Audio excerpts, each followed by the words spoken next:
Thank you for coming after the lunch stop when we were all inclined to think, maybe that's enough for me today.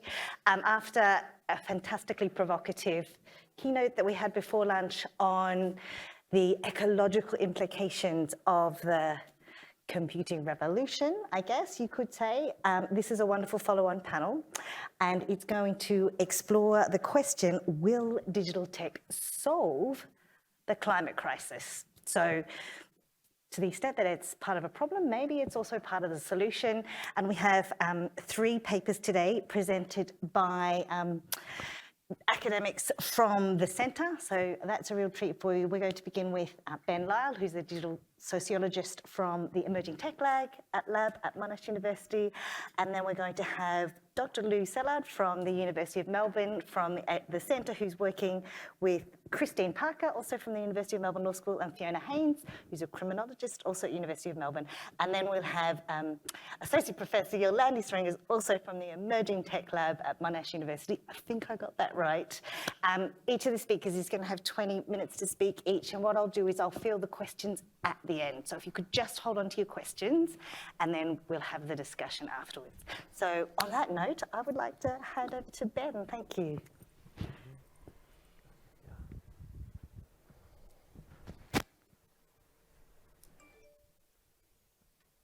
Thank you, and it's great to be here and see so many people. It's been a while since we've been in the green brain. We were all talking about it before, so it's really nice to be out again talking to people. Yes, I'm speaking today about this Just Transitions in Australia project, specifically zooming in on the place of technology, data and cybersecurity within that. I guess I'm the brief face of this report with a lot of other colleagues who are listed here, and some have joined us in the room and on the panel as well. But I should give a special shout out to Nick Robinson, who also worked on this particular part of the report. Just a bit of kind of context around what we were doing with this report. So it was a collaboration between Monash University and the Emerging Tech Lab and colleagues at the Royal Holloway University of London, funded by the British Academy. And the report was looking at just transitions in the context of 5 different domains, which are listed here: the home, work and industry, mobilities, renewable energy, and technology and data, which I'm speaking about today. And the report's kind of, for the restrictions of the kind of COVID-impacted, desk-based, policy-orientated review, there's a lot of really great stuff in there that cuts across different research projects that we had in the centre at Monash University, excerpts from fieldwork of PhD research, a whole heap of kind of policy and media reviews as well. So it's a really great mix of stuff, and I'll try and touch on some of the different sources in the presentation here, and as a link to the summary of the report at the end of the slide deck as well. And just to sort of provide a bit of background on this just transitions concept, we were kind of viewing it, we were drawing on existing uses of the kind of concept and trying to kind of expand it out in some ways. So the just transitions idea is kind of coming from specific areas where industries have had to, shift, and communities have shifted along with that in terms of workforces changing and things like that. Common examples are to do with, energy transitions, or a move away from mining, or the end of manufacturing in a certain geographic area. So that's kind of the origin of the kind of concept, but we wanted to kind of expand it out, drawing on the sources listed here, sort of think about it as cutting across labour, policy, geography, everyday life, and the geopolitical, and to try and then establish some key principles for just transitions that are attentive to places, timescales, innovations, peoples and identities, and responsibilities. And our report then has a trajectory towards sort of different possibilities in those 5 areas. So to get to the kind of technology and data part that I'm going to be talking about, basically, I'm sort of wanting to highlight that a lot of the policy tends to see technology as a kind of gap filler, and it's seen as a generalised kind of way to make us smarter. It has kind of some quiet and some loud strategies. There are some things that are being done that you hear a lot about, and others that you don't hear so much about for various different reasons, potentially political reasons. And also that there is a lack of focus around materiality and the ethics of any of the ways that technology and data are posited as being useful for tackling the kind of issues within this just transitions framework. And I guess a big caveat to all of this work is that it was, finalised in January or so, and we haven't really had time to see what the trajectory kind of might be, under a different federal government, for example. So there's kind of that little caveat to the work as well. So the first point I want to talk about here is just this idea that technology is a kind of gap-filling solution to problems, poorly defined, both the problems and the solutions. I think a lot of people might be familiar with this particular figure here, which is taken from Australia's long-term emissions reductions plan. I've got a note here telling myself not to spend the whole presentation just roasting the chart. But if you haven't seen it before, it's very confusing. We don't have any axis labels. We don't know where time disappears in the middle. It goes from 2005 to 2050, and you'd be forgiven for thinking that in 2005, no one had even considered what the climate was. And there's a lot of kind of vagaries towards the end that I want to really hone in on, and they all relate to kind of technology. It's around global technology trends, this idea of international and domestic offsets contributing 10, 20%, and then further technology breakthroughs, another 15%, and then somehow we arrive at net zero by 2050. So within these kind of vagaries, I think there's a lot of important assumptions to kind of interrogate, which is that technology is going to automatically be cross-cutting, that it's going to arrive in a timely manner, that it will be ubiquitous across societies, that it will be globally salient across, across different nations' priorities. And then this idea of fungibility, or that technology somehow enhances fungibility or creates fungible kind of qualities, which I think we definitely see towards the kind of end of the chart. And of course, for our concerns with the report, there's not really much consideration here of justness and consultation and these kind of values that we want to kind of prioritise or suggest should be prioritised.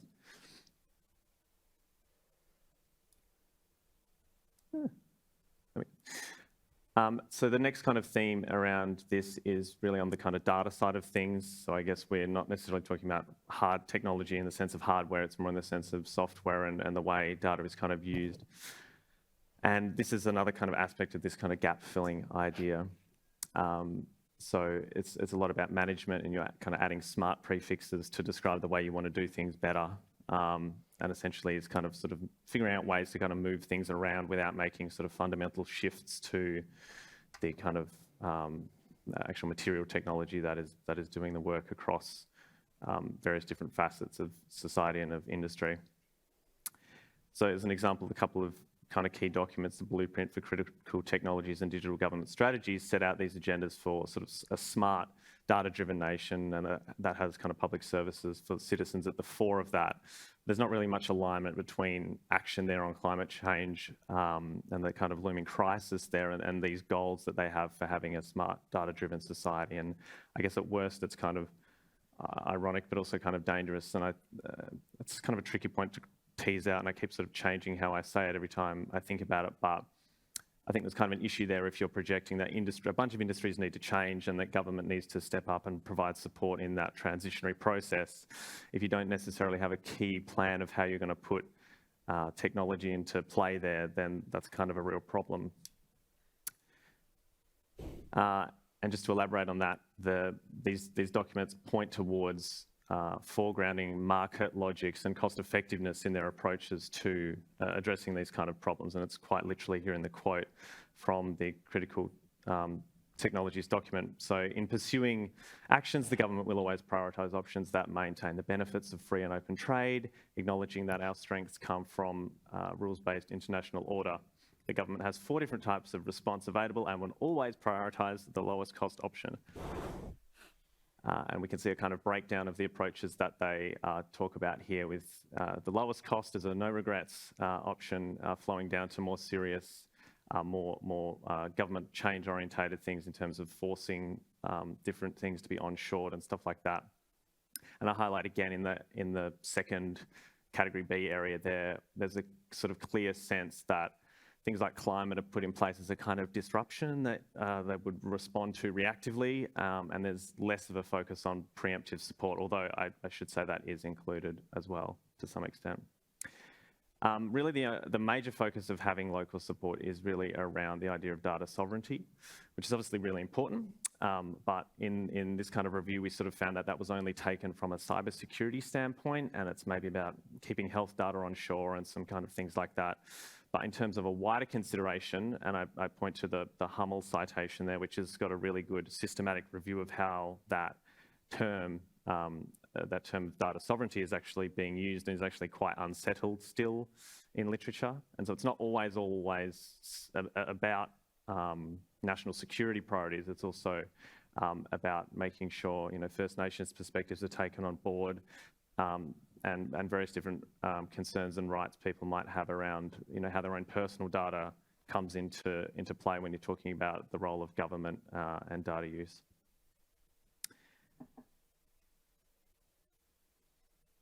Another key kind of issue here is around this kind of cloud metaphor and the way data is, kind of discussed as sort of as if it does truly exist in the cloud and doesn't have a material base anywhere. Some of the work that Nick did on the report for this was looking particularly at data centers and some approaches that are being thought about by different technologists in terms of blockchain and cryptocurrencies and things like that, and the kind of material impacts that those have. And we have a submission from Christine through the ADM+S here that talks a bit about heat management that we include in our report and how that is a kind of key concern in this kind of area. And interestingly, there's a bit of an overlap where people are positing that you can come in and deploy these novel technologies into areas that are transitioning out of other kind of key industries. But again, there's not necessarily a consideration of how that's put in place and what the community consultations should look like in that context. It's really just a kind of copy and paste approach to kind of fill a gap that somebody sees in a specific area. And there's also, again, not really a consideration of how this kind of impacts material and people on the ground as well. So there's plenty of ways technology is being used in terms of mobility services and reframing how we use vehicles and things like that, but they aren't necessarily considering how those are then funneled through these kind of market-driven approaches, and then they force citizens to kind of compete with each other as well. To jump, I guess, to the kind of more hard sense of the term technology, there's also a lot of plans in some of the key policy documents here around, it's almost kind of like revitalising a sense of Australia as a manufacturing nation, and it's about kind of maintaining mining and maintaining steel, but making them cleaner and greener and smarter, and all these kind of terms reappearing again. We have a quote here from Thomas Burchnell from our report that speaks to this, about this obsession with an idea of being self-sustaining as a nation and bringing manufacturing home as being part of that.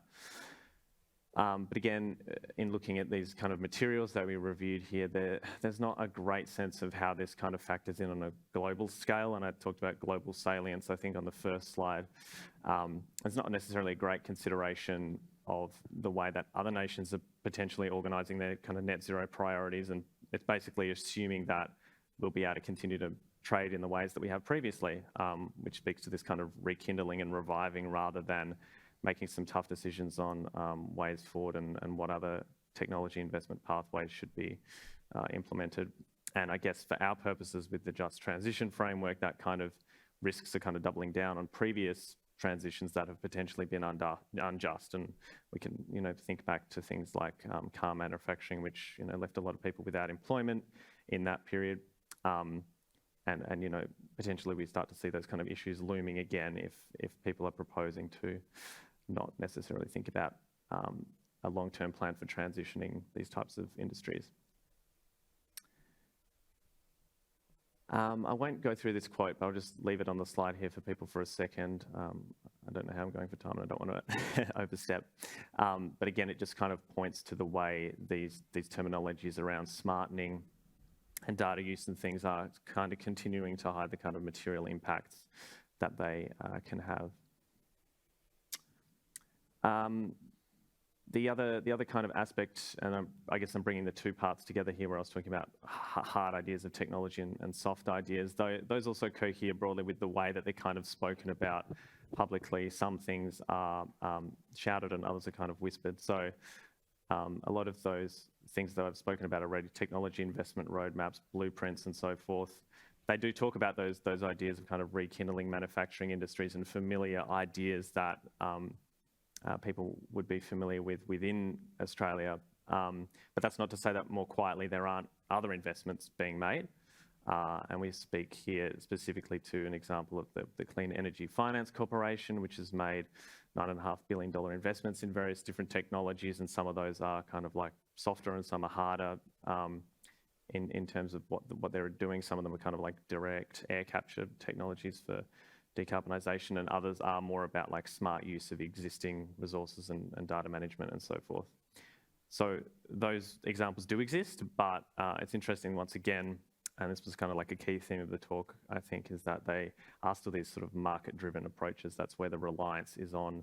People are hoping for a lot of private sector kind of innovation. And I think the model basically of places like the Clean Energy Finance Corporation is to come in and take away the risk for the private enterprises. So they take on a lot of initial risk in investing in emerging tech, and then hope that the market kind of follows suit and helps support those when they see that the risk has sort of been taken away. So very much a market-driven approach still.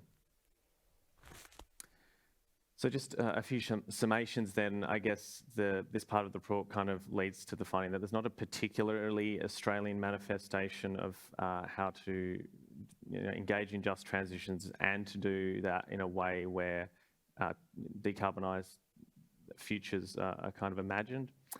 And establishing this is really kind of vital, and it's not for a kind of nationalistic reason or anything like that. It's just as a way to kind of best support the citizens of Australia, and as I was talking about before, thinking about the opportunities that exist to sort of foreground First Nations interests and rights and perspectives when thinking about concepts like data sovereignty. Those are super important. And also because of where we're kind of positioned, and again, this report has tendrils kind of going out to other areas of the Asia Pacific. So where Australia kind of sits within that, obviously it's a really important reason to be doing this as well. And I think judging by a lot of the materials there that are kind of nostalgic in the way that they view certain technologies and certain industries, there's a lot of identity shifting to be done, and that's kind of central to it. But I think those are kind of beginning to some extent. So I've gone back instead of forward.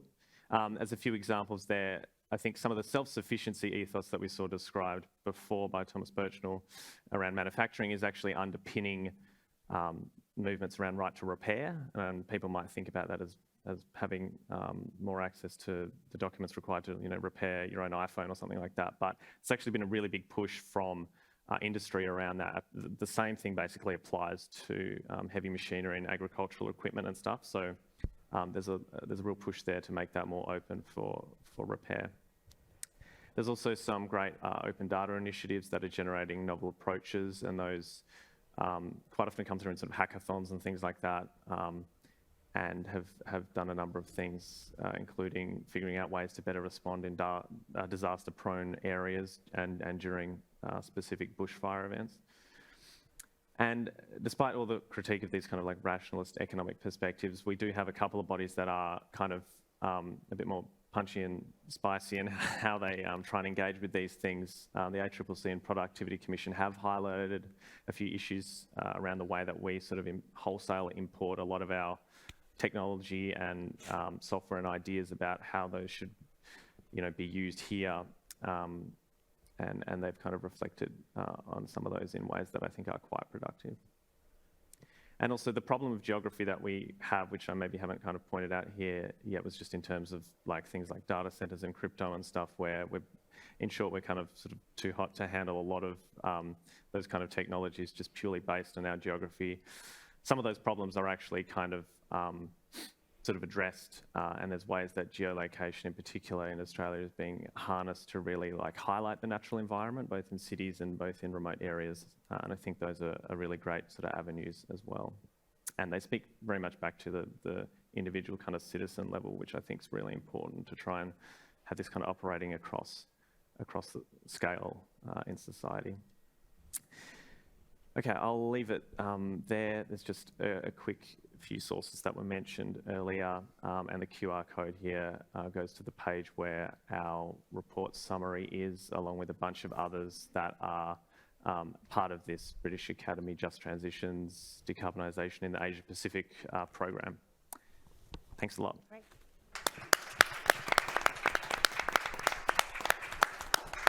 Thank you, Ben. Fascinating. I'd like to pass on to my colleagues Lou Stellard and Christine Parker, and Fiona's going to sit here for questions on greening or greenwashing AI, the invisible work of standardization in the politics of virtue. Over to you, Christine. Great, thank you, Karen. Hello, everyone. And it's a great privilege to be here and to have been able to organise this panel. And before we start, we would like to acknowledge that we're on unceded Wurundjeri and Bunurong land. So we hear a lot about the various social and political issues with digital technology, and our team are responsible for a project focusing on the growing concern with the ecological harms of automated decision making. So we know that Europe is currently burning. Many here in Australia are suffering the consequences of massive flooding, and we can be certain that the next bushfire crisis is also coming here. The warnings of climate crisis are absolutely dire.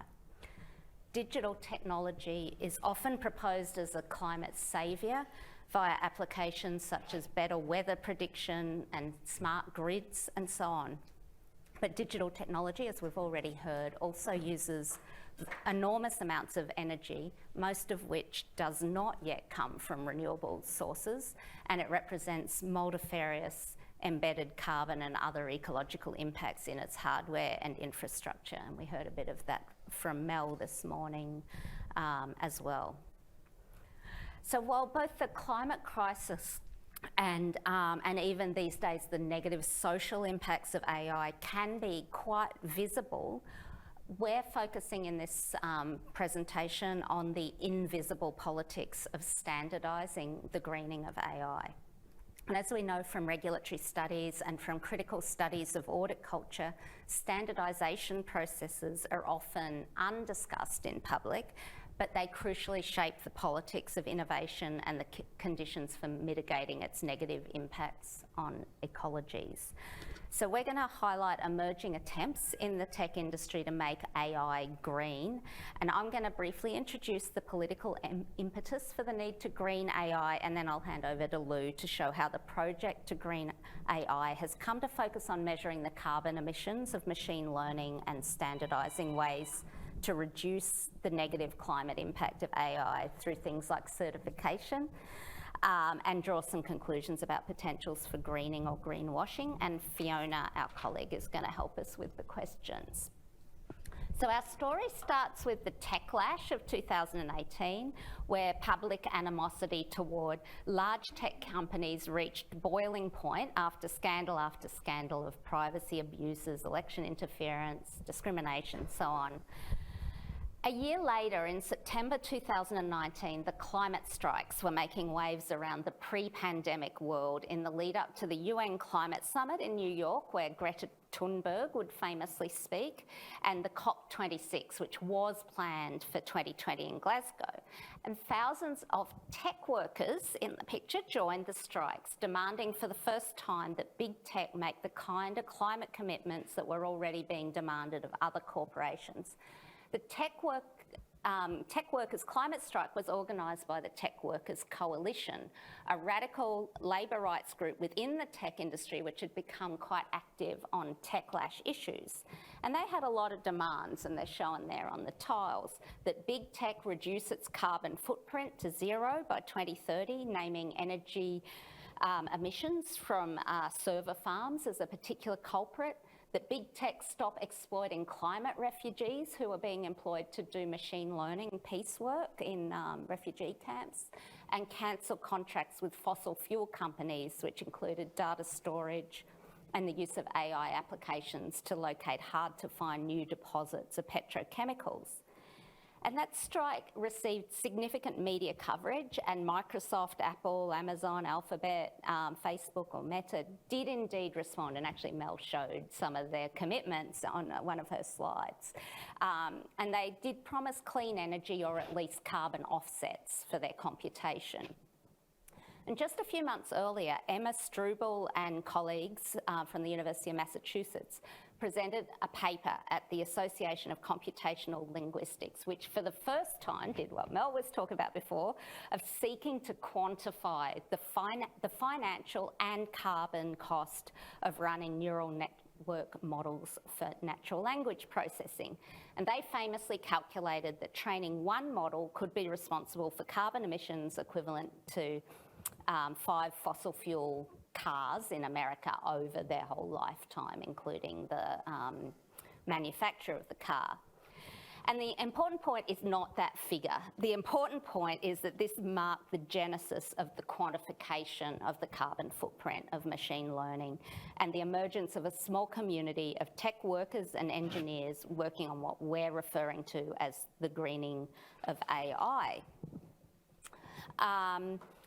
And so now, by 2022, we're at the point where lip service, at least, to this concept is a part of the dominant discourse around responsible AI.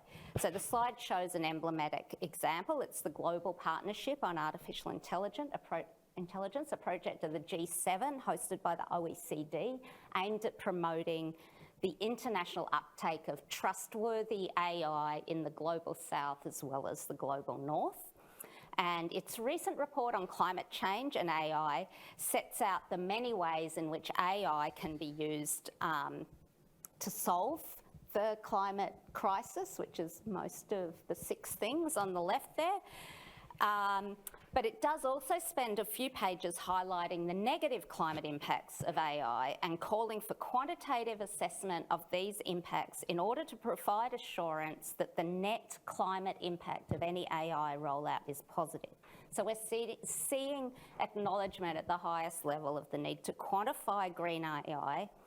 But despite the plethora of calls for more responsible ethical AI in general that we've talked about quite a bit at this conference, we see very little policy-level governmental attention to the environmental impact of AI. So to summarize this introduction made by Christine, what we are witnessing is the emergence of a new rhetoric, which is so-called green AI, that participate in the field of ethical and responsible AI. With green, that is considered as a virtue, a quality that is inherently considered as morally good or desirable. But green has to be set and be implemented in relation to other virtues, like accountability, fairness, privacy, or safety, as Karen talked about in the context of the EU. So there's the question of how these virtues, how they are complementary, what will be the trade-off maybe between them. Will the actors enforce hierarchy between these values? Also, can they respond to all the moral demands here? And so how green AI is going to be considered here compared to other kind of virtues? That's one of the questions we want to open here. Another one is how actors are going to really implement in practice this greening of AI. So that's I'm going to focus on for the rest of the presentation.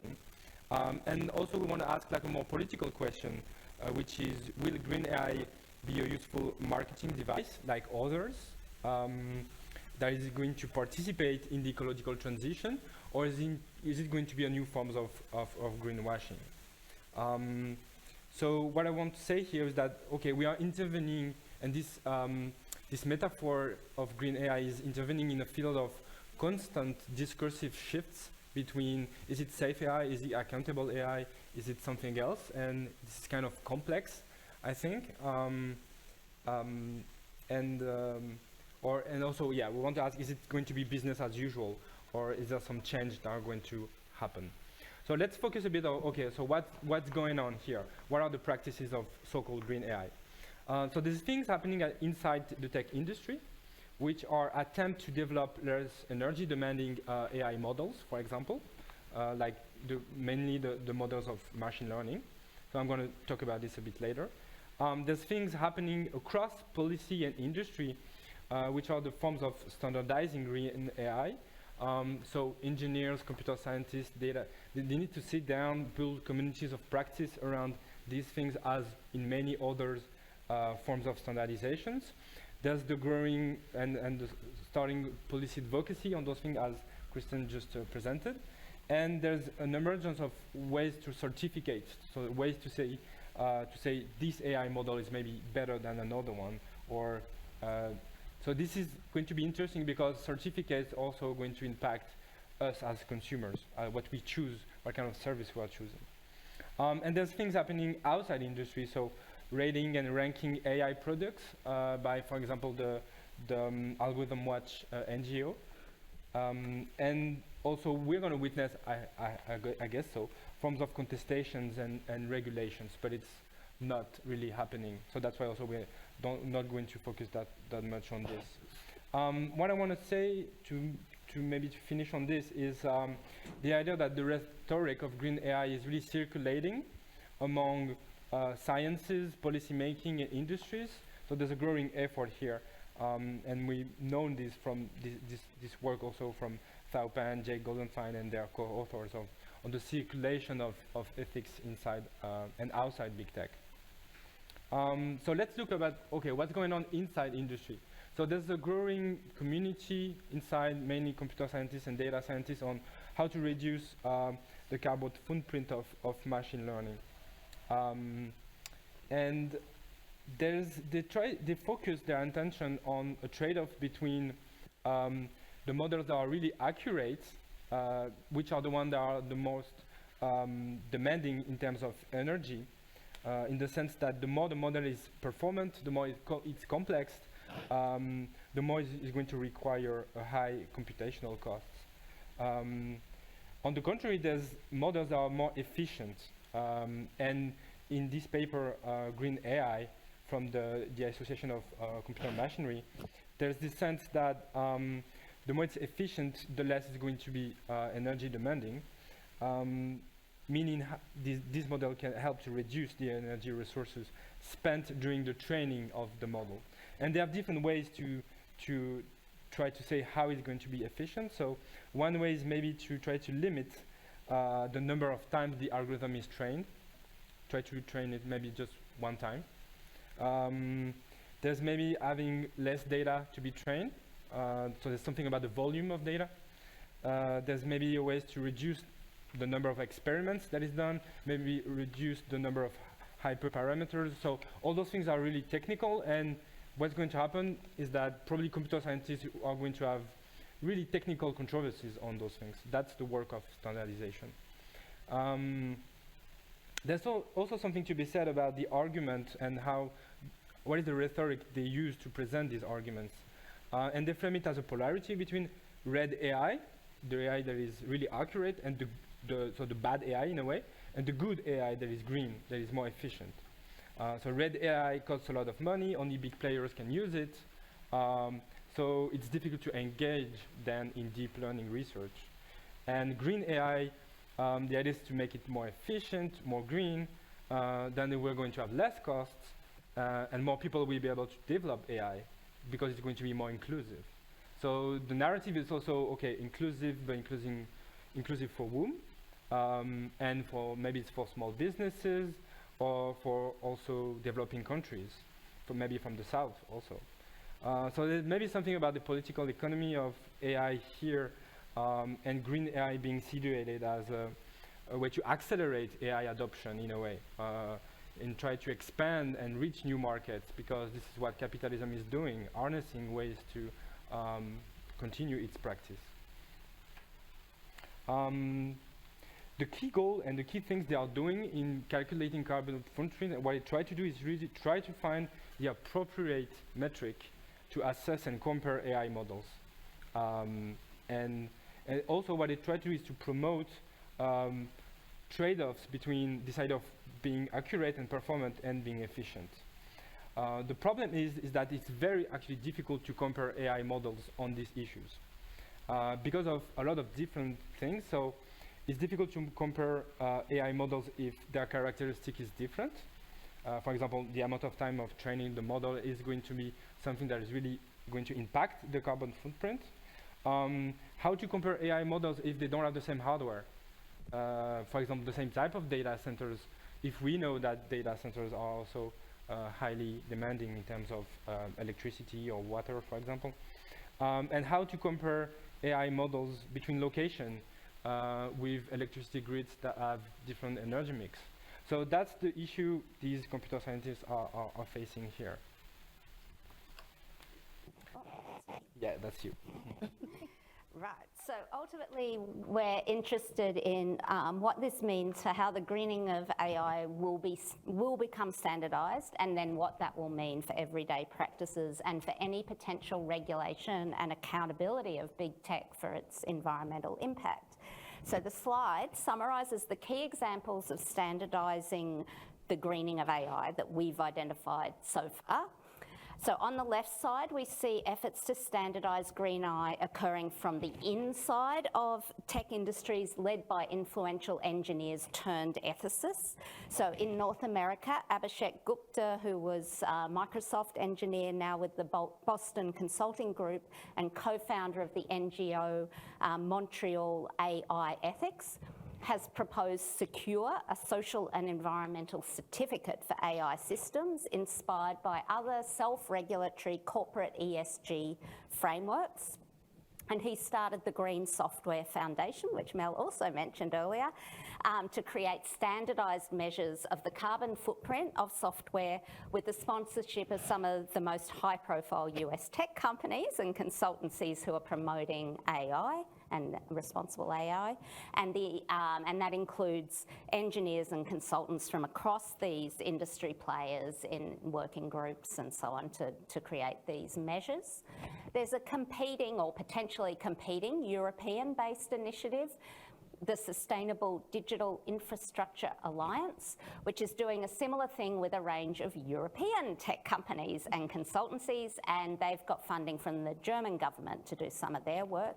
And it was founded by software engineer, startups entrepreneur, and I guess philanthro-capitalist Max Schultz.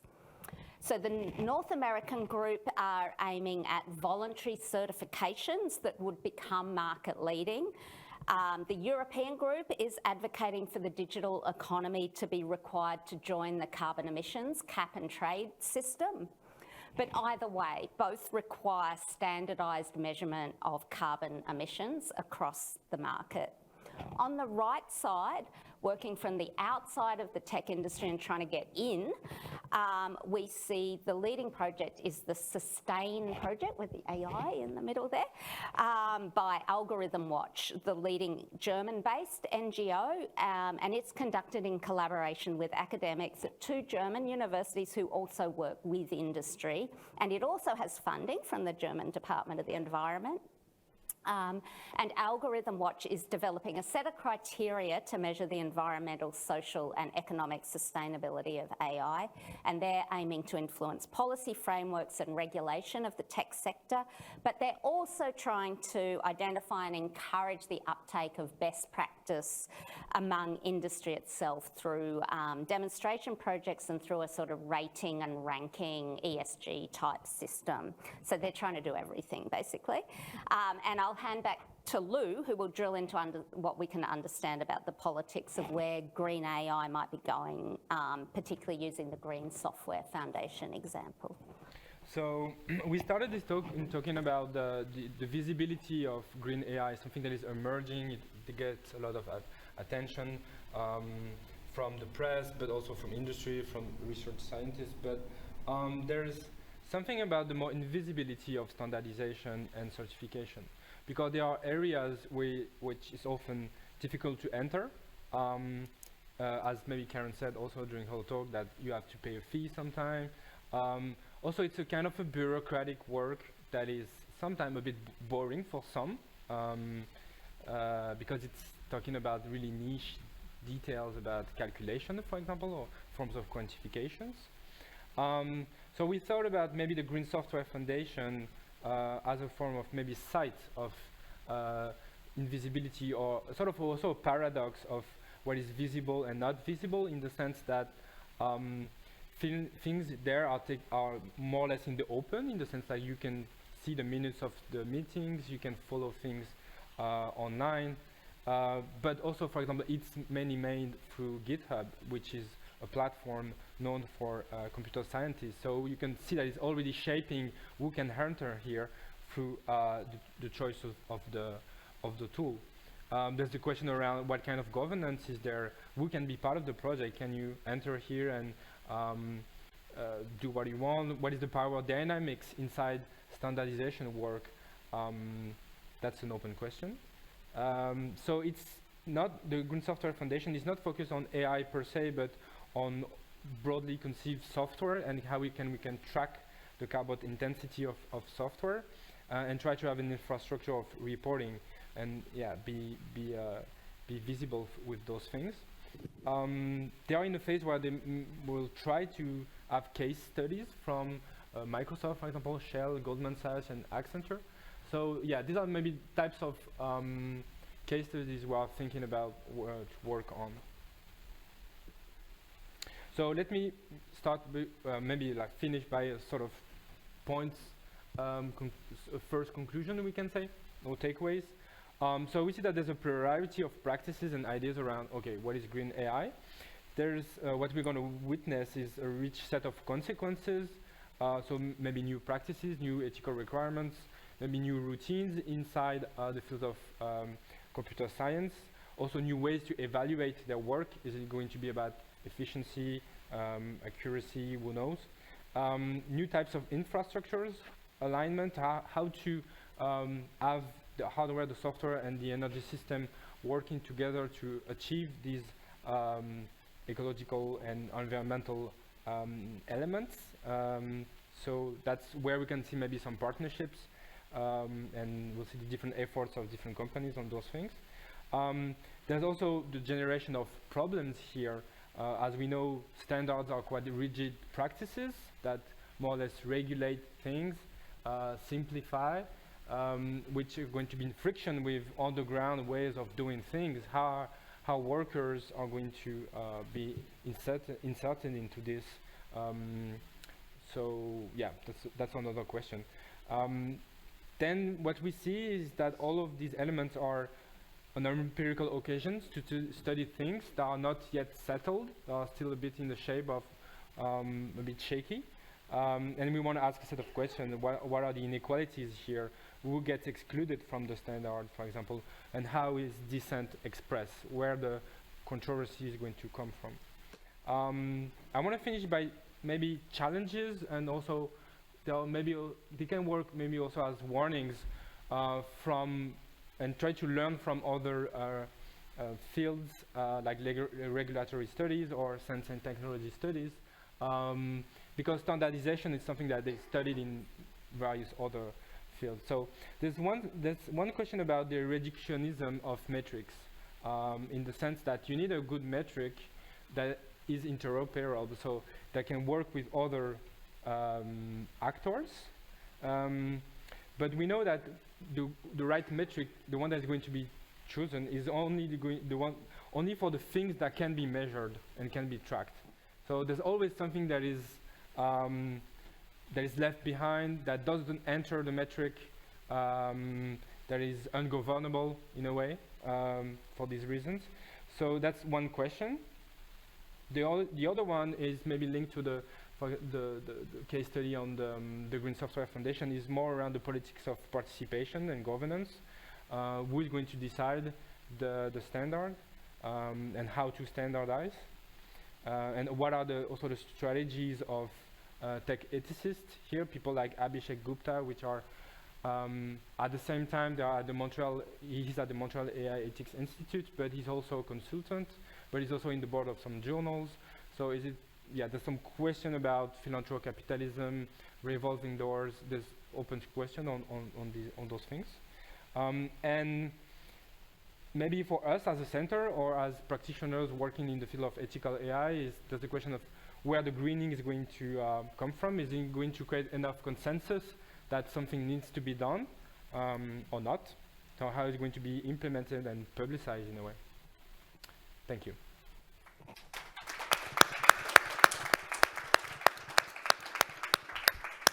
Great. Thank you so much, Lou and Christine.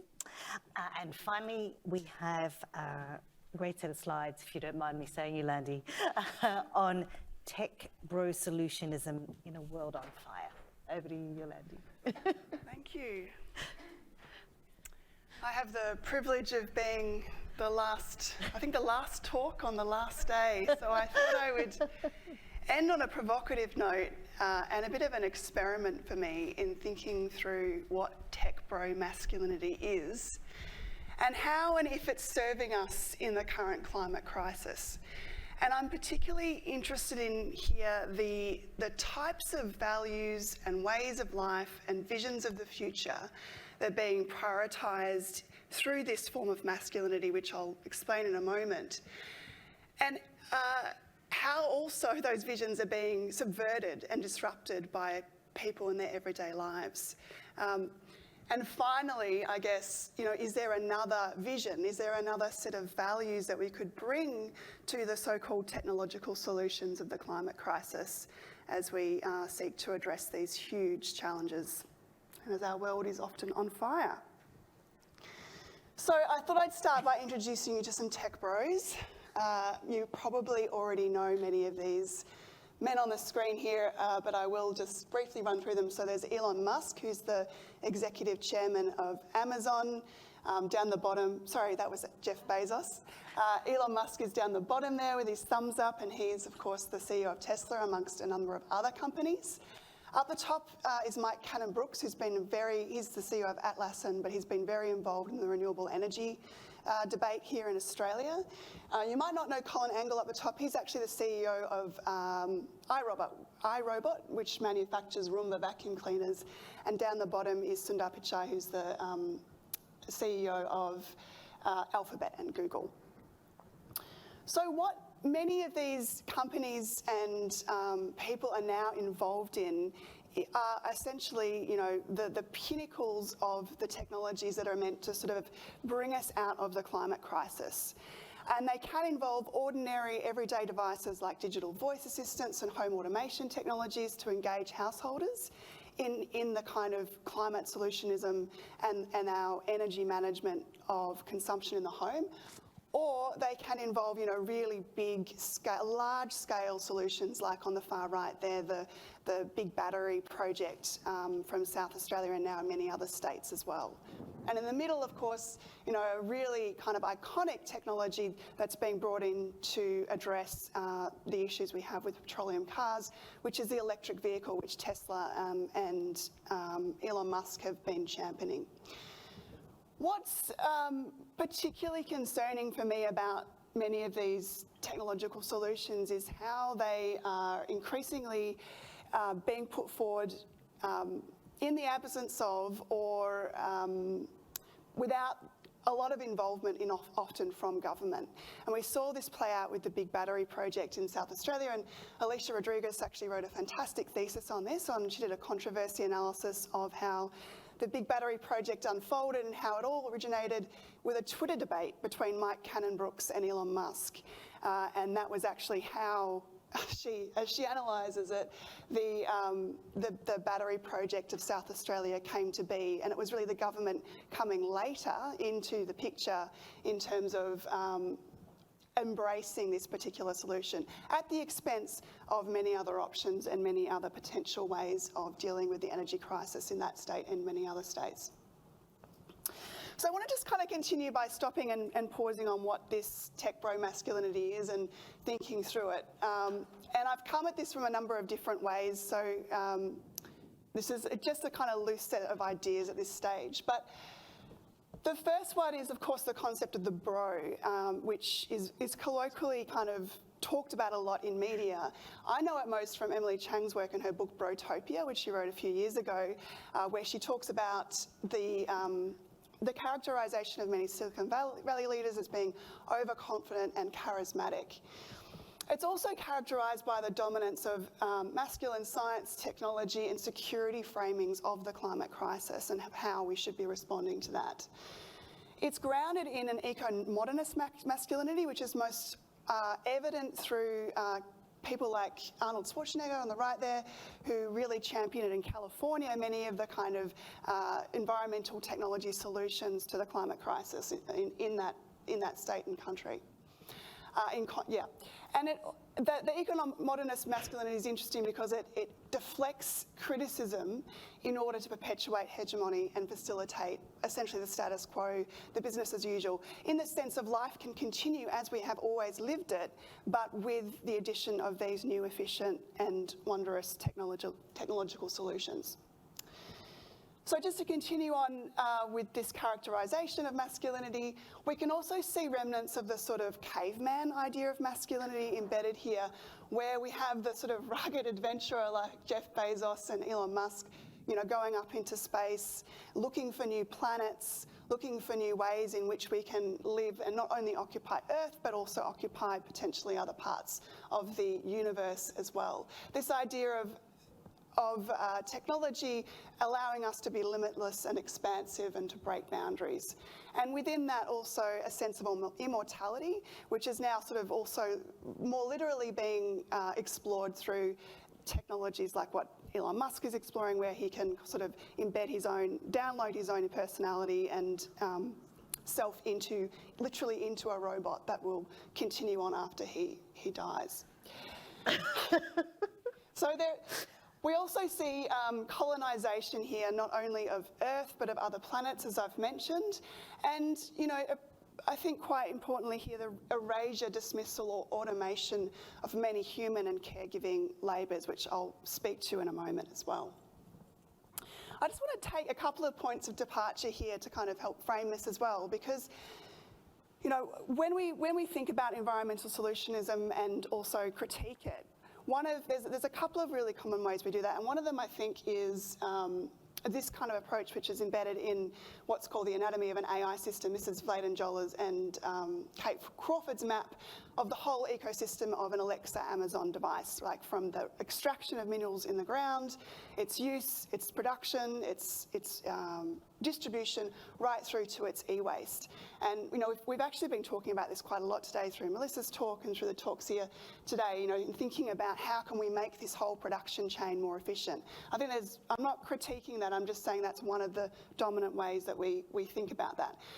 The other really predominant way we think about this, and we've also heard this come up quite a lot today, is through thinking about what forms of data, what forms of information and education we can give people to improve this situation. So can we give them consumption data about, you know, how much energy they're using in their home? And can this help us to overcome some of the problems that we're facing in terms of consumption and climate change and energy? So they're two ways we really kind of home in on, and I think we do quite a good job of in terms of thinking about the climate crisis.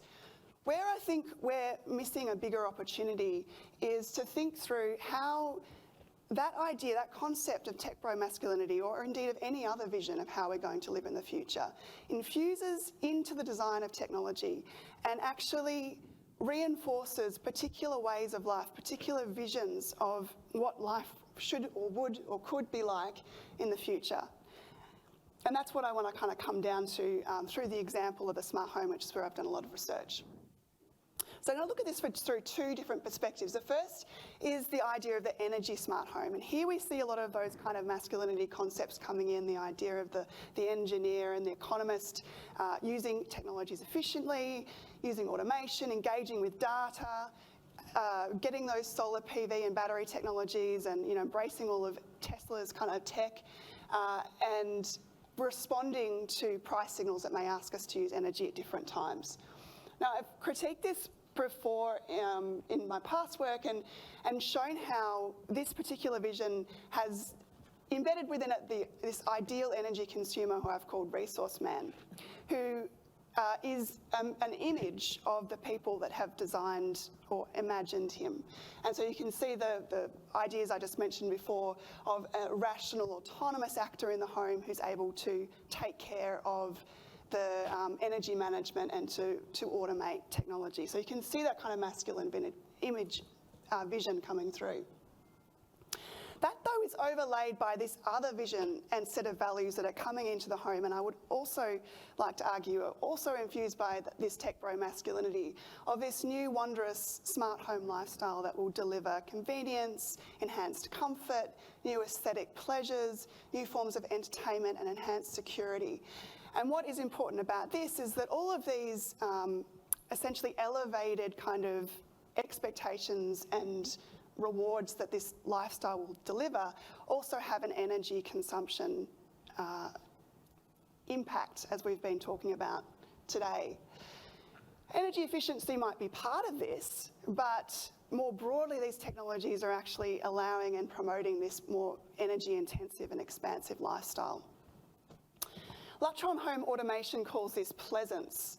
I think this is a really nice kind of summation of the vision for smart home technology as a place where you will experience comfort, romance, and peace of mind, a place where you experience pleasance. And then they describe it as a fundamental feeling that it's hard to define, but that people desire to experience. So I think it's really important to pay attention to these values, this lifestyle that's actually embedded in this vision, and to think about what the energy implications of that would be, and of course, where that vision has come from. And I'm arguing it's coming from this kind of this form of masculinity that is really predominant now in our technology space. So with my colleagues at the Emerging Technologies Lab, we've also kind of been talking about the persona that's assumed from this particular vision, and Kerry Dahlgren led this particular piece of work.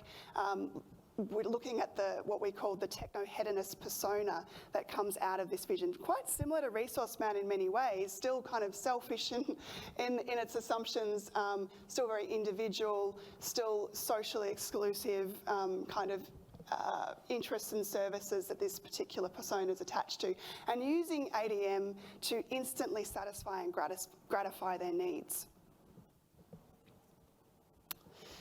What is the critical problem with this, which has been shown with many, many studies now on smart homes, energy feedback, and various other kinds of climate technologies, is that when we overlay these energy visions with these broader lifestyle visions that technology bring in, we often end up sort of going, as Sarah Darby calls it, taking steps down an upward moving escalator. So we make some efficiency gains, we make some consumption kind of advantages or benefits, but the general trajectory is still for more consumption overall. And that, I think, is a product of this vision that I'm talking about, and the thing that we really need to kind of get to the crux of. Before I go further, I also want to just take a moment to talk about how this form of masculinity is also being disrupted and subverted through people's everyday interactions with technology, because it's not just coming down and implanted, it's actually also being experienced and rejected sometimes, but also changed and modified by people in their everyday lives.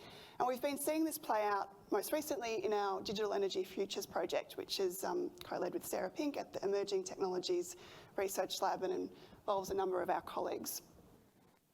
So I just want to give one example from the project in a paper we've just published about the changing nature of the man cave, which is a kind of colloquial term for sheds and garages, particularly in the Australian culture, if you're not familiar with it already. And what's happening in these sheds and garages, which are mostly located on the edges of the home, is that they are becoming these new emerging proving grounds for technologies. Am I missing a joke? It's the whole man cave. They don't have it in France. Oh, they do?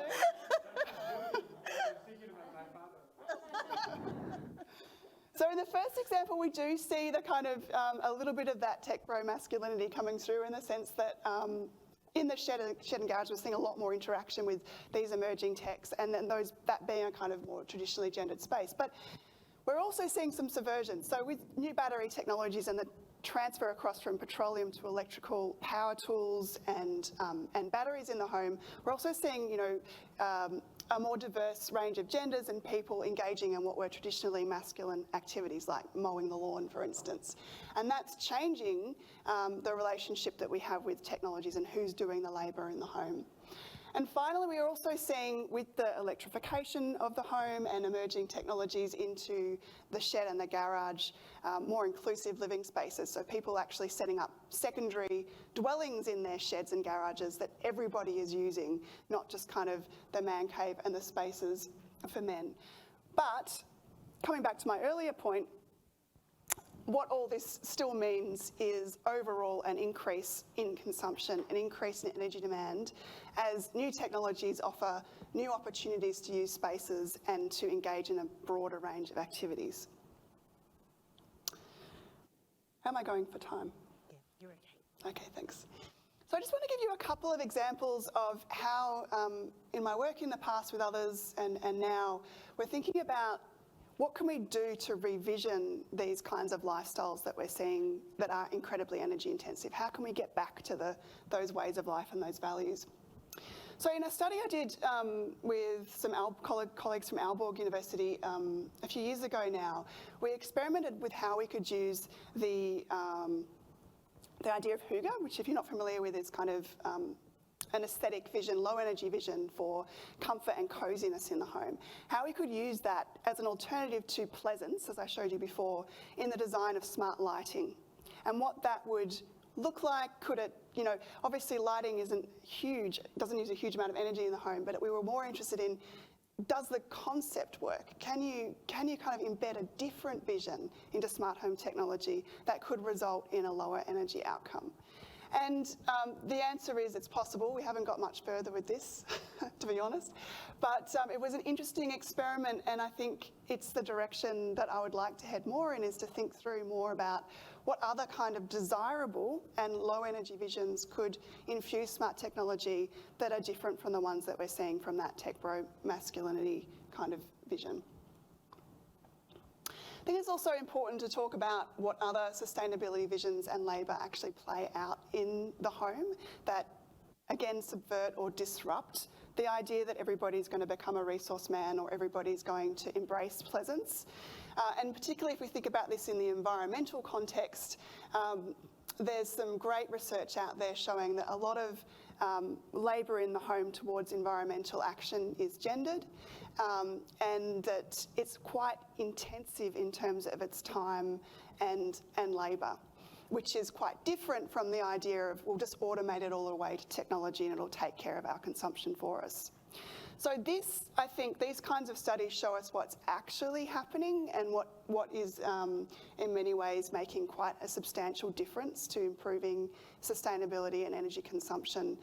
But it's certainly not where tech bro masculinity is focused, and it's not where a lot of the attention, I think, is currently focused in terms of our research and our thought. Although this is some great stuff that's happening in the social sciences, and particularly geography right now. So I'm just going to end on some alternatives to tech bro masculinity, and these are just some thoughts on how we could sort of more broadly subvert the kinds of values that are infusing technologies and then coming down into that kind of home level as I've been talking about. So if we take overconfidence and charisma as one of the characteristics, I think an alternative to that would be to look to the ecofeminist movement, and particularly Vandana Shiva's work on the precautionary principle and Agenda 21, and polluter pays, which was part of Agenda 21 at the UN Convention a number of years ago. Essentially the idea that if there's a potential for harm, we don't kind of just go in there all guns blazing, we actually take a step back and maybe we don't do it. Instead of the dominance of those kind of masculine disciplines, thinking about how we could include social science and humanities framings into the visions of technology, into the designs, the lifestyles of technology. Instead of eco-modernist masculinity, how could we look to eco-feminism and feminist understandings of care? Instead of caveman masculinities and this idea of limitless growth, how could we think about environmental solutionism as actually having finite limits? Obviously, the opposite to immortality is mortality, so we will all die, unfortunately, and our legacies may live on, but they're not going to save the planet, unfortunately, I don't think. Instead of the colonising narratives, what kind of decolonisation kind of theories and narratives could we embed in? And again, I'm inspired by Vandana Shiva's work on living cultures and the rights to nature movement there. And instead of the erasure, dismissal or automation of human and caring labours, how could they become central to the design of something like a smart home device? And I think Maria de la Bella Casa's work and Judy Wackman's work has done a lot in this regard, thinking through how can, or in case of Maria's work, how can the home be re-envisaged as a matter of care? So they're just some thoughts to end on and think through, but I think, my key kind of concern and thought processes here is how do we get back to the visions that are embedded in technology and start to disrupt and shift those. Thank you.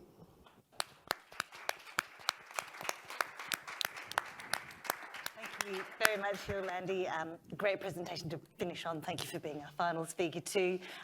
Wonderful, rich set of perspectives, and I want to open up to you. We've got actually more than half an hour for discussion, so and I'm going to have the people on Zoom in a sec. Someone's going to bring it up, and the microphone will come to you. So I invite you, please, comments, questions, observations.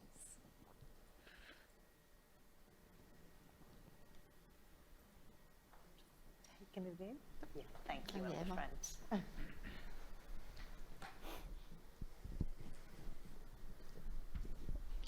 Hi, thank you so much to all the panels. That was absolutely fantastic. So Emma Quilty, Monash University, I'm one of the postdocs in the centre. I've just recently started on a net zero linkage project myself, so all of this has been incredibly illuminating and helpful for me and my thinking and my work, so thank you. I was just wondering, Christine and Lou, if you could reflect on Yolandi's presentation and her work on this tech pro-masculinity in the context of your work. Just wanted to throw that question out to you both. We're going to let Fiona answer our questions. But we'll correct her if she says anything we disagree with. You can disown me. Look, I think it's a perfect antidote, but it is the challenge of standardization, is the degree to which it legitimates dying more slowly, as opposed to putting limits on damage. So I'm a criminologist, okay, but I had to learn a lot of economics. It's the Jevons paradox, right? For those of you who are sort of economists, that it's the basic technological paradox that the better you make it, the more it's used and the more it destroys. But the standardization imperative is central. I mean, it happens all over the place, and so therefore understanding how it's unfolding here and the degree to which it sits in a field of struggle, and that's my preferred sort of paradigm, is to say, where does it sit in a field? And does it shift towards legitimation, or does it shift towards something that's essentially more sustainable? Now, that's a very long-term project, but the first thing is to understand the nature of standardization itself. Thank you. I might just add, to be more concrete about the gender studies aspect, that in the fieldwork that we've been doing, we've certainly identified a lot of males involved in the standardization process, and it seems like, there's a couple of guys like Abhishek Gupta who are the ones who, everywhere you look, he's like the guy who's leading stuff, which isn't to say that there aren't a lot of, but we're also interested in the fact that we know that there are heaps of people, engineers, and you were talking about this before, in a way, involved in reshaping these cultures and coming up with different ways and so on. But it does seem the ones that are rising to prominence are still perhaps a bit more of the bro variety. Thank you. Hi, I'm Michael Richardson from UNSW. Thank you. That was a really fantastic panel. I really enjoyed all the papers. But my question is also for Fiona and Christine and Lou. And it's about within the greening AI discourses and organisations and movements that you're looking at, is there much conversation, particularly from the more industry-inflected entities, about just not? Like, because the greenest way to have AI is to not use it when it's not needed. And so is that actually a serious part of the conversation within those entities, or is it all about? That's a serious conversation. Too easy. My quick answer is no, but I know. It's like how to continue in a different way, more or less. Yeah. There's no. Yeah, they can determine it in very different ways, but it's all about that. There's nothing about not doing abolition of all of those things, which gives you the positioning of the people, I guess. Or being more selective about when it's applied. Yeah, and I mean, Mel might have something to say. I mean, you put up that digital sobriety report on one of your slides. That's the only thing that I've found that's really articulated the possibility of less is better. And I think I hadn't really heard anybody until your presentation this morning really articulating the reuse and so on framework. Of course, this is all very new. It's all coming, it's emerging. We're watching it as it happens. Can I just add, because I think it goes to Karen's talk too. A lot of this is driven by government Me Tooism. You know, a lot of the impetus is coming from governments wanting to innovate, and you know, so I think it gets to the fact that governments speak with forked tongue in this area, and therefore that gives the industry a way to say, oh yes, we can keep going, we can just do it better. So I think it's really important not to leave government out of the picture at this point. Mel, you had your hand up? Oh, sorry, I'll catch you. Thank you. Thank you, gentlemen. Cheers. Dan Angus from QUT.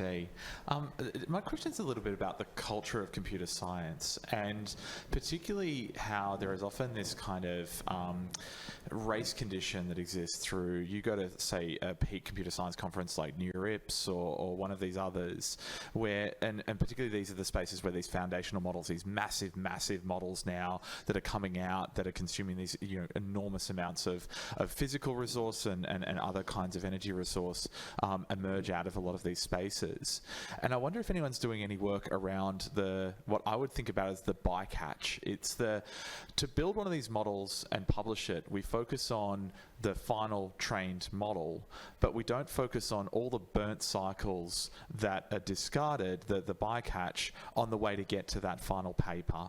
I know I'm relating a lot to my own experience as a computer scientist, kind of training through the early noughties, where you'd run thousands and thousands of experiments over the same, say, data set, and then publish the final algorithmic form in the paper, but not talk about all that other stuff. You just talk about, here is my final form, and this is the data I trained it on. And so whether we are actually undercounting a lot of the larger bycatch that is out there in that space, and whether this is something that's come up in your work, talking about the stuff that doesn't make it into the paper, the report, the final model and such, that is still there and very present.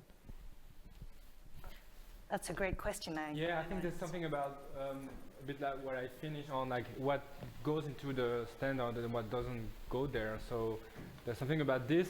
Then there's maybe something about also how the way to evaluate these papers inside computer science is going to change. Some of these papers in computer science are try to say we should evaluate our work differently, which is kind of interesting because it means, okay, the way science is, the governance and the politics of science is transforming, that is going to impact industry also. Because all of these models, they first emerge in scientific communities, then they get into industry, and people doing those things have PhDs in mathematics, and that's the way it's been done. So yeah, there's something about, and also I guess, yeah, in these papers, they mainly talk about what they achieved, but what all the failures that are around and what didn't get into the papers. That also needs to be counted. So again, yeah, we're undercounting for sure. Thank you. Yeah, I wanted to follow up on that. Is that work? Yeah. Thank you for the comment, which relates to what I was going to say about the genres of personas of tech bros. You know I love your work, Yolandi, but I would like to push on it a little bit, because even within the different engineering groups that I've been exposed to, there's a big difference between hardware engineers and software engineers, and there's a very, very big difference between the people that get to speak to the press and represent the company and the company's vision and what you want investors to see compared to the grunt work of coding and also standards development, which, as you've pointed out, is extremely thankless work, which goes on behind the scenes and will be very difficult to study. So I'm just trying to draw a couple of links here between the papers, because part of what I think is optimistic about the current moment is the techlash that has been focused on certain kinds of tech bros that occupy the space of San Francisco in a quite belligerent way. But then now within companies, we have people protesting to their management that they're not doing enough on climate. And some of these alliances are really fascinating. So one thing that I just want to add as an observation that might be worth thinking through too when it comes to standards is you're going to see a lot of activity around different corporations trying to claim standards and trying to show metrics to be superior against competition. One of the things to watch will be the role of open source and open standards, and how the open ecosystem may start to play a role in a much more fundamental way to change or upset the gridlock right now between the major cloud service providers. And that's another thing to be optimistic about, because it's also going to be responsive to some of that activism around repair and product lifetime that's been embedded in certain devices because of software for so long. So if there was a question in all of that, it was partly to question the simplicity of the tech bro, all right? Because we need the tech bros if any of this is going to change. And also, what is the difference between promotion of a company's brand and trying to represent the vision of the future of technology versus what's happening in practice? Thank you. Would anyone on the panel like to respond? Yeah, I'm happy to. Yeah, thanks, Mel. There's a lot to think about there. I guess the level at which I've been kind of critiquing smart technology and energy technology has been at that very public-facing point. It's been this, in terms of the formal analyses, it's been in terms of content analyses of what's written about the smart home, or, in the Digital Futures team, it was reports written about, the future of technology. And then where I sort of was looking at here was the more visible lifestyles that are promoted and on display through the figureheads of the companies. But I also can, take your point that there's a lot more variation and also resistance within the companies, I think is also what you're pointing to, just as there is resistance and, positive outcomes happening at the home level. So, but yeah, for me, that's the interesting point between the kind of the visions and how they're promoted, which is often through the figureheads, and then the subversion of those. But I still think we need to come back to what those visions are and call those to account, because if we are constantly coming back to, is the technology the most efficient? Is it, have we given people the best data? Have we designed it in the best way, and not thinking about what lifestyles is Elon Musk or Mike Cannon-Brookes out there promoting to the world as the most desirable way that we should all aspire to live? And then we're avoiding a really big question. Yeah. Thank you.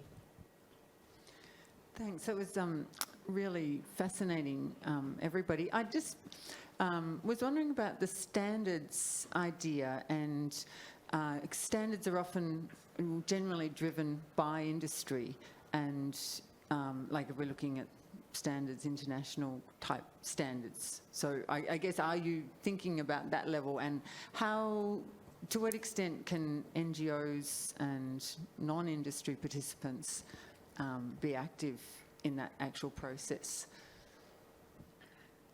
Christine, Lou, Fiona? Look, I think it's one of those things in part where it's very early days, and so you've got a number of different standards initiatives arising. One thing that we've been thinking about is this just more of the standardization journey.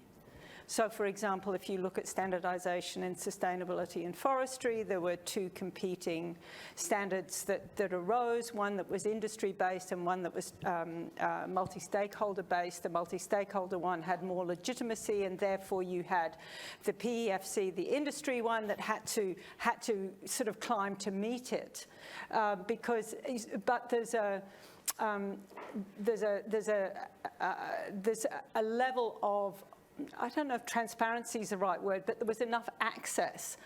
In this area, I mean, one of the things I think that Karen spoke about that was fascinating, I don't know if it was conversation or in the talk, is who's at the table with these standards? Is there a human rights due diligence expert at the table with the computer scientist, with the person who's competent in environmental assessment, and so on and so on? I think, you know, Lou would be much better placed than I to say, well, who is actually at the table at this point?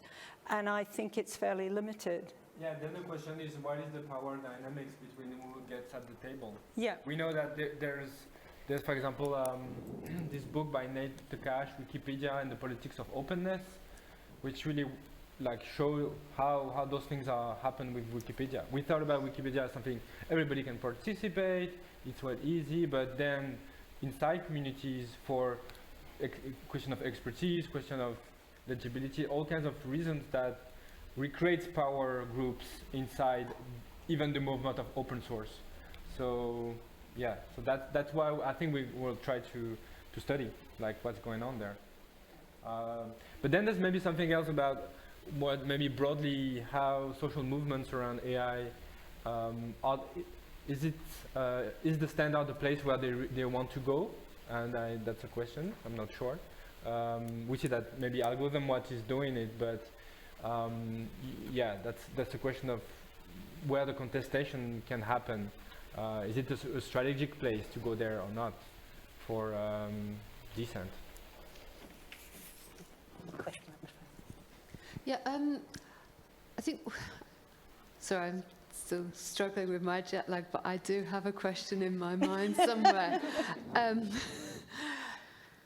The first thing I want to say is actually I thought it was so interesting how all of the presentations kind of were related and part of a bigger jigsaw, and I think it's kind of really interesting to kind of unpack in a sense how those relationships kind of work out. But that's related to the question I want to ask, because when Ben talked about the Just Transitions project that we worked on, and one of the things that struck me particularly in the tech domain of that project, was how, especially in some industries, what the industries see as their kind of digital transition to automated tech and systems, and on the one hand, and what on the other hand they see as their transition to decarbonisation, are really not aligned with each other. They're not even thought of as being part of the same thing, which is it's quite bizarre, really, when you think about it. But those transitions are both being promoted, acknowledged as happening and being worked towards, but not together.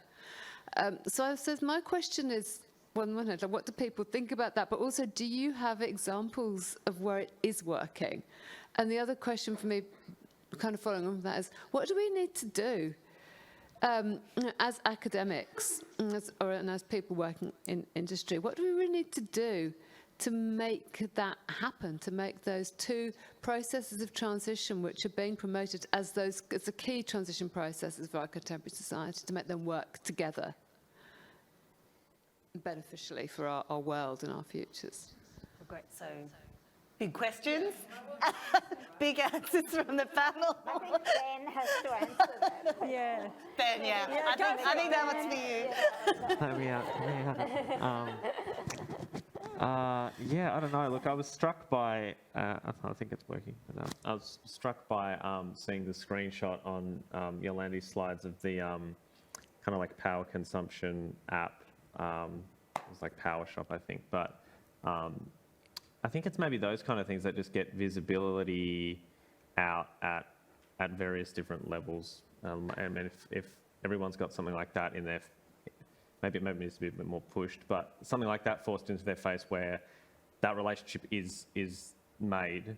Like that's the only example I can kind of think of it, but even though that's kind of like energy that is coming into your house and your phone, and they're kind of still distinct things, but ways to kind of bring energy and environment together with the technology that people engage with every day. Because it's not so much like it is exactly that problem of there's both of those trajectories, but I think people have already willingly accepted that tech is, broadly speaking, going to be part of everything going forward. Like nothing's going backwards, and that's maybe part of the problem in some areas. So just a way to kind of like, get it onto the same level as that. But I can't name anything specific beyond that kind of like visibility somehow. Lou, you look like I think Yolandi, you presented a bit responses of what can we do when you showed the photo of the Roomba and all the white like walls. I really thought about the aesthetics of the iMac and the Mac broadly speaking, this kind of black boxing of technologies, the kind of clean tech that is there. Then so maybe what we could do is like work with artists, designers. There's a responsibility of producing new aesthetics, visions. If we don't buy the other ones anymore, there's a challenge of producing aesthetics, which could go at the level of actually the design of the products. Then maybe the question is not anymore about standard here, but that's something. I think that's something for us. Anyone else? Yeah, we thought maybe we should have a hackathon to solve it. And I'm gonna nominate Zara to help us with the hackathon on this very topic.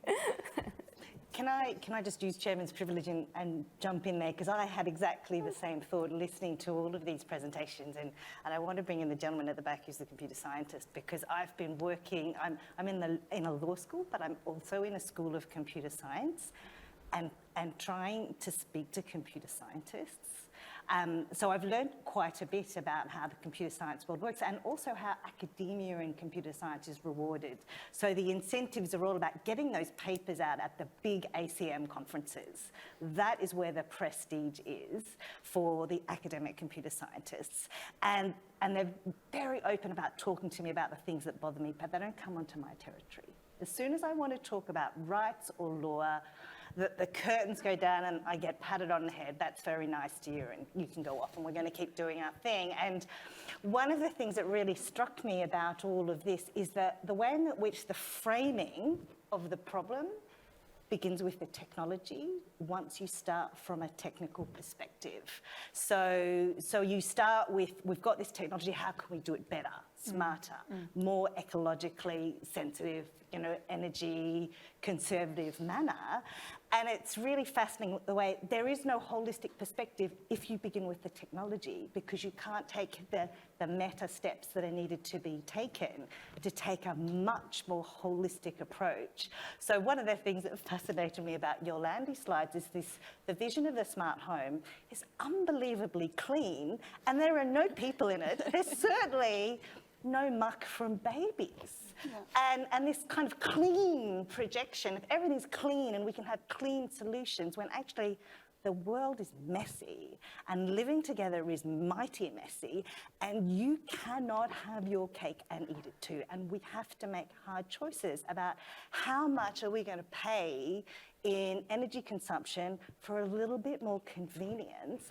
Those questions don't get asked, as if, the relentless quest for a more pleasant life is, that's just taken for granted. So the trade-offs are not being done. And so one of the things that attracts me about human rights thinking is there is an established framework for thinking about rights conflicts, but as yet it doesn't bring in the ecological dimension. So there are limits to these discourses, but at least there's a fairly established methodological framework for thinking about how we do normative trade-offs in a systematic manner which we can try and then justify and defend. And one of the things that I found very frustrating working in this space is that there's lots of appeal to normative values, motherhood and apple pie, But hard choices have to be made, and they have to be made in a holistic and a democratic sense. And we are making so little progress towards getting to that place. And part of it is that so much of the power is at the technological end, and with the engineers, with the computer scientists, and having those joined up conversations where we try to understand each other's perspectives better and make progress collectively and recognise some of those trade-offs is just really, really hard to do. But I think that's the work that needs to be done, and to get past a technological focused perspective and think in bigger terms about, well, what is the nature of the problem? What is the vision of the good digital ecological life that we want to lead? And the questions don't tend to start there. And for me, that's part of the problem. What is the good life? These are age-old questions from ancient times, and for some reason we're just not asking them because somehow they're too hard. That's one of my frustrations. Sorry, thank you for letting me have my rant. And there was another question. So can I add to that? Yeah, sorry. As well. I really like what you said there. And one of the things that always strikes me about the energy and the sustainability space is that when anybody wants to sell consumption or wants us to consume something, they don't sell consumption. They don't say, consumption's a great thing, go out and consume. They say, here's this new wonderful product, service, feeling, experience that you can have. Here's more comfort, here's more pleasance, here's more, convenience. Yet when we talk about energy and sustainability, we expect everybody to embrace this idea of non-consumption and of kind of restriction and all these kinds of concepts that we don't at all engage with when we talk about wanting and doing new things. So for me, the answer lies in thinking the way marketers think, and it comes back to the visions of the life that we want. No one's going to get excited by, living in a cave and not using any energy. But not that that's necessarily what's being promoted. What's being promoted is you can have an even better life and use less energy. I think that that's a bit of a myth. So what are the kinds of partnerships that need to be formed with different types of companies that are delivering, new forms of comfort, new forms of pleasure that send us in a more sustainable or low energy direction, but that are still desirable, that people still want, that people can still get behind. That's where I think we need to be thinking. And that involves, a lot more collaboration between energy companies or climate change, people and the industries that are creating more consumerist products and services. Yeah. Question. Oh, sorry. Hi. Thank you so much for this panel. I really loved it. I'm Zara Stardust. I'm a postdoc up at the QUT node. My PhD was on ethical pornography, and I had a chapter on green pornography, and it was all about the ways in which so many of those terms, green and fair trade and organic and cruelty-free, kind of got very conflated, and were often, it's hard to work out how much is just marketing and how much is kind of role modeling change.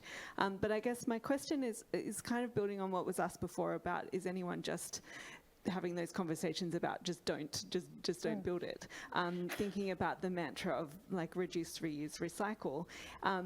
We don't really need tech. Last night, need more products. Last night, Malavika was talking about when we build more and more and more, we lose skills and knowledges, and thinking about returning to Indigenous knowledges and, knowledge of the stars for mapping, or how we might use the resources around us. And at our panel the other day on sex tech, we were talking about, maybe an eco-feminist approach would be just not to make more sex tech. You can already use your electric toothbrush or your washing machine as a vibrator. You don't need some kind of new sleekly designed product. And so I'm thinking part of the problem is really the business models, which are mostly about expansion and monetization.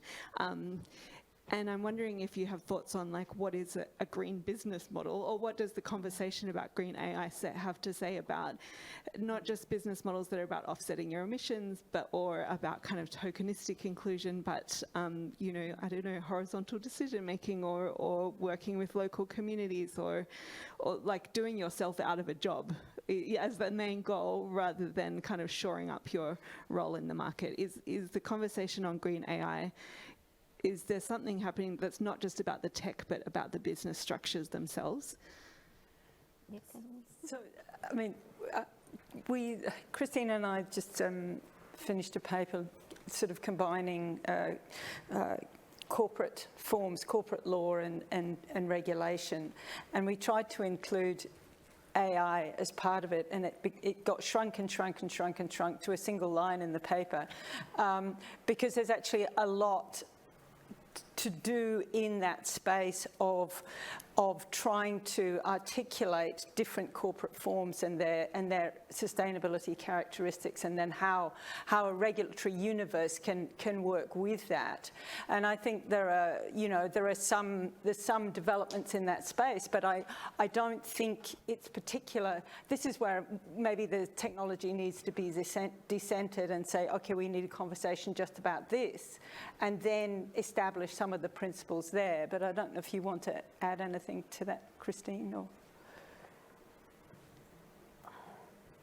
Well, I mean, I think it's a very good question. I guess I'd just say, like, Uber, Airbnb, a colleague and friend that some of you might know in this space, Bronwyn Morgan, about 10 years ago, she started doing a big research project looking at the sharing economy and technology, and you know, she was looking, everybody was also excited about this new business model that was green and environmental and so on, that was car sharing and Airbnb, and well, we know where we ended up, and I think Yolandi's got a pretty good story as to how we ended up there. But I think what we're interested in, you know, we've had a lot of conversation about we didn't want to just be presenting a paper that's about, oh, this is all going to turn into greenwashing. It's all going to end up being about naturalizing AI and selling more and more and so on. That does tend to be the way that things go, but we do know that there are so many people in the industry and outside the industry trying to think of different ways of doing it. It is really interesting that it was, as far as I can tell from my fieldwork so far, it was that tech workers coalition who are really radical, who sort of really brought that conversation to the fore and got something happening. So people working in the tech industry. And we also know that the situation is absolutely dire, and that we are all more and more aware of the fact that we are, at the same time as the digital transformation, we're also more and more aware that we're vulnerable bodies, the ecofeminist thing, and that we've got to figure out a better way of doing things. So I think, in short, I don't have an answer, but I remain optimistic that we're sort of, there's still plenty of ideas bubbling up there. And I think what we want to do with our work is to point out where some ideas and practices and standardizations might be becoming hegemonic in an unhelpful way, and to remember that there's a diversity of practices and potential ways that this could go that should be lifted and celebrated, and an ecology of different ways of thinking about this, rather than one or two right ways. Yeah, maybe just a comment. I think that that's something that doesn't appear that much in the green AI rhetoric so far. Is okay, we should make AI green, but for what purpose? Like, if we keep with the data economy the way it's been done, is it still worth it? So yeah, the big picture is not there. It's not there in in the reports or in the framing. Then we can also maybe think about all those things in another way and saying what things we are happy maybe to stop doing. If the market doesn't let us and doesn't give us other options, and I see movements around, okay, making workshops about in your everyday digital practice, what could you change? And there's various ways of thinking about this in ecological way. And there's a whole movement about ecological web design, for example. So this is really nothing compared to big data centers in terms of energy demanding, but that's still a point where things are starting. And maybe they're going to be standard here. Like, I don't know if the government is saying we're going to do all our websites with these principles. That's something built on, I think. Well, thank you. We have run out of time, but that's been a fantastic session. Thank you very much for your contributions. Can we thank our speakers very much? Oh, someone